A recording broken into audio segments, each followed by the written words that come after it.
Hi, I'm Lisha and welcome to Thriving Plants. Today I want to show you how you can separate seedlings when you have multiple ones growing in the same cell pack or pot. Very easy to do. All you need to do once they're about 2 to 3 inches tall is you just gently separate them. Knock off a little bit of this extra soil. You want to take soil that's been pre-moistened because you don't want dry soil. When you have dry soil, it becomes hydrophobic. So it makes it very difficult to water the soil. So just put a little bit in the bottom.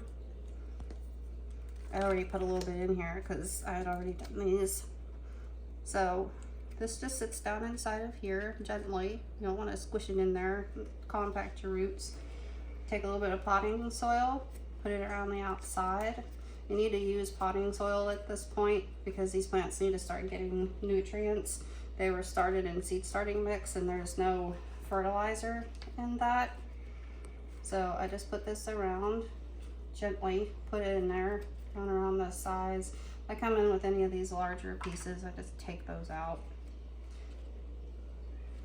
So once you get this in here to the top, or this is still even with where the plant began to grow out of the soil, you're gonna water this very gently. These are eggplants that I planted earlier. So I just sit it on here so my water doesn't go everywhere. Water it very gently because I don't want to wash it out of here. After you water it, if you notice the soil is sank at all, just add a little bit of extra in there. And then of course you want to label this. If you don't label it, you're gonna forget what it is. Believe me, I know. Even after 20 years of doing this, I still forget. Once it gets big enough, then I can tell what it is, but at that point, it may not do me any good. So, it's that easy to be able to separate these and end up with multiple plants. So, thank you for joining me today on my channel, Thriving Plants. Please hit the subscribe button down below so you can catch my future videos. I will see you next time. Thanks, bye.